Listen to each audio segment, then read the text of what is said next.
கர்த்தருடைய பரிசுத்த நாமத்திற்கு ஸ்தோத்திரம். இன்றைய நாளின் தியானத்திற்கென்று தெரிந்து கொள்ளப்பட்ட வேத வசனம் சங்கீதங்களின் புத்தகம் 48ஆம் சங்கீதம் 14ஆம் வசனம். சங்கீதம் 48:14.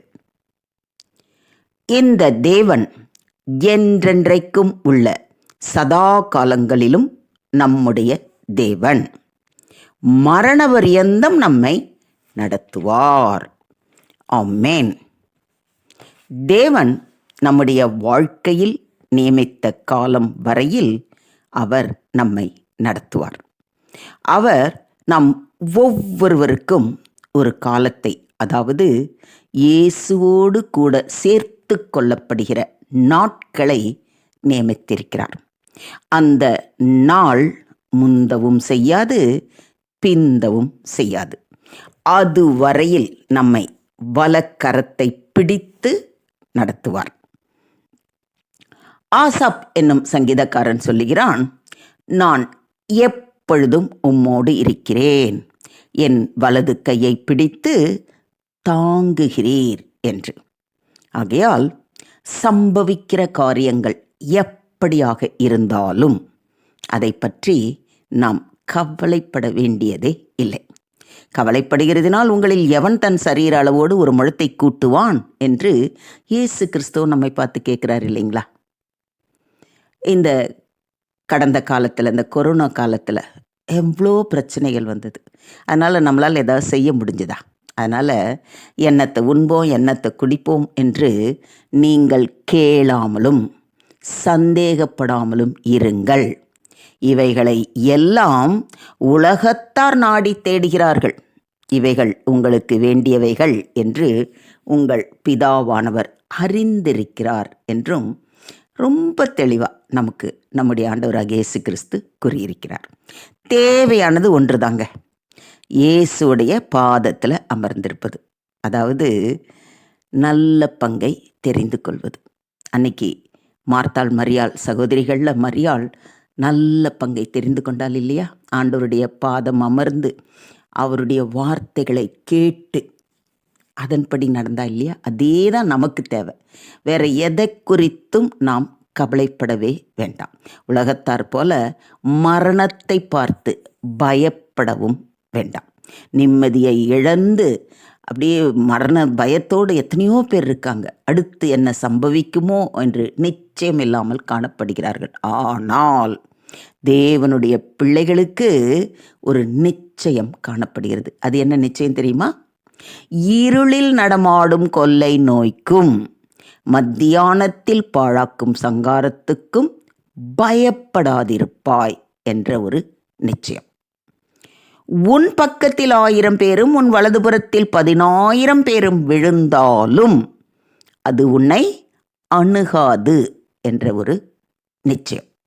இன்று இப்பூமியில் கண்ணை மூடினால் அடுத்த வினாடி கண்ணை திறக்கும்போது மகிமை பொருந்தியவரை, 10,000ங்களில் சிறந்தவரை, பூரண அழகுள்ளவரை பார்ப்போம் என்ற நிச்சயம்.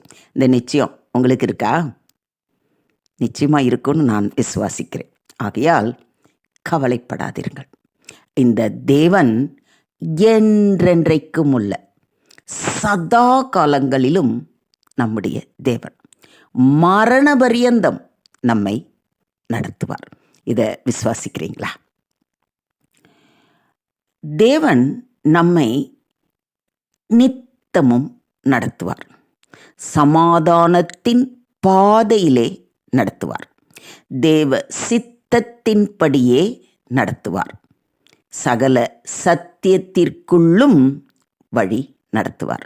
அதனால தான் அப்போஸ்தலனாகிய பவுல் பிலிப்பியருக்கு எழுதின நிருபத்தில், உங்களில் நற்கிரியையை தொடங்கினவர் அதை இயேசு கிறிஸ்துவின் நாள் பரியந்தம் முடிய நடத்துவார் என்று ரொம்ப தெளிவாக கூறியிருக்கிறார். எஸ், உங்கள் கரங்களை பிடித்தவர் உண்மை உள்ளவர். அவர் உங்களை பெயர் சொல்லி அழைத்து தெரிந்து கொண்டவர். அழைத்தவர் நித்தியம் வரையிலும் உங்களை நடத்துவார். இதையும் விசுவாசிக்கிறீங்களா? நீங்கள் சின்ன பிள்ளையா இருந்தபோது உங்கள் அப்பா அம்மா, இல்லைனா அப்பானே வச்சுக்கோங்களேன், அவர் கரம் பிடித்து நடக்க சொல்லி கொடுத்துருப்பாங்க இல்லைங்களா? சின்ன கைவண்டி, சைக்கிளு, அது மாதிரி ஏதாவது வாங்கி கொடுத்து உங்களை சந்தோஷப்படுத்தியிருப்பாங்க.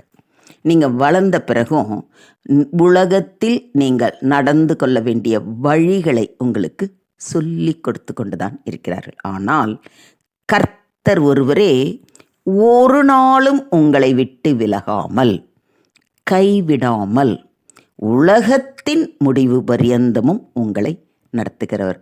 அதனால தான் இன்றைய வேத வசனம் என்ன சொல்லுது?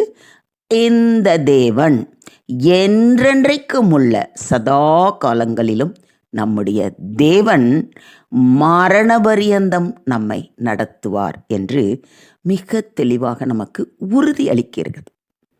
கர்த்தர் ஒரு நாள் பேதுருவை பார்த்து, நீ இள வயதுள்ளவனாய் இருந்தபோது உன்னை நீயே அறை கட்டி கொண்டு உனக்கு இஷ்டமான இடங்களிலே நடந்து திரிந்தாய். நீ முதிர் வயதுள்ளவன் ஆகும்போது உன் கைகளை நீ நீட்டுவாய், வேறொருவன் உன் அறையை கட்டி உனக்கு இஷ்டமில்லாத இடத்துக்கு உன்னை கொண்டு போவான் என்று மெய்யாகவே மெய்யாகவே உனக்கு சொல்கிறேன் என்று சொல்வதை யோவான் எழுதின நற்செய்தி நூல் 21ஆம் அதிகாரம் 18ஆம் வசனத்தில் வாசிக்கிறோம். பேதுரு தன் இள வயதிலே மனம் போல நடந்து திரிந்தார்.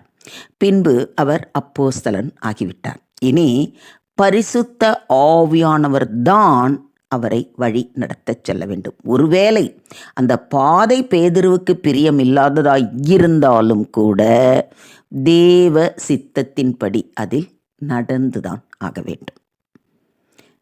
நீங்கள் தேவ சித்தத்தின்படி நடக்க வேண்டுமா? ஆவியானவருடைய வழி நடத்துதலுக்கு உங்களை ஒப்புக்கொடுங்கள். இயேசு ரொம்ப அழகா சொல்லியிருக்கிறாரு, பரலோகத்தில் இருக்கிற என் பிதாவின் சித்தத்தின்படி செய்கிறவனே பரலோக ராஜ்யத்தில் பிரவேசிப்பானே அல்லாமல் என்னை நோக்கி கர்த்தாவே கர்த்தாவே என்று சொல்லுகிறவன் அதில் பிரவேசிப்பதில்லை. ரொம்ப தெளிவா இது மத்தேயு எழுதின நற்செய்தி நூல் 7ஆம் அதிகாரம் 21ஆம் வசனத்தில் வாசிக்கிறோம். அதனால தான் தாவீது கூட கவனிச்சிங்கன்னா, நித்திய வழியிலே என்னை நடத்தும், உமது நாமத்தின் நிமித்தம் எனக்கு வழிகாட்டி என்னை நடத்தி அருளும் என்று வேண்டுகிறார். எனக்கு அன்பான சகோதர சகோதரிகளே, ஆவியானவரின் நடத்துதலுக்கு பரிபூர்ணமாய் நம்மை ஒப்புக் கொடுப்போம். அதுவே செம்மையான வழி. தேவனுடைய சித்தத்தின்படியான வழியே நித்திய கன மகிமைக்குள் நம்மை வழி நடத்தும். இஸ்ரவேலின் பரிசுத்தராயிருக்கிற உன் மீட்பரான கர்த்தர் சொல்லுகிறதாவது, பிரயோஜனமாயிருக்கிறதை உனக்கு போதித்து நீ நடக்க வேண்டிய வழியிலே உன்னை நடத்துகிற உன் தேவனாகிய கர்த்தர் நானே என்று. ஸோ நமக்கு பிரயோஜனமானதை நமக்கு போதித்து நாம் நடக்க வேண்டிய வழியிலே நம்மை நடத்துகிற தேவாதி தேவன் நம் பக்கத்தில் இருக்கும்போது நாம் எதை குறித்தும் கவலைப்பட வேண்டிய அவசியமே இல்லை. ஸோ இன்றே அவர் பாதம் பணிந்து அவர் கரத்தில் நம்மை முழுமையாக ஒப்புக் கொடுப்போம். அவரே மரண பரியந்தம், நம்முடைய ஜீவ காலம் மட்டும் அவரே நம்மை வழி நடத்தி ஆசீர்வதிப்பாராக. தேவனுக்கே மகிமை உண்டாவதாக. ஆமேன், ஆமேன், ஆமேன்.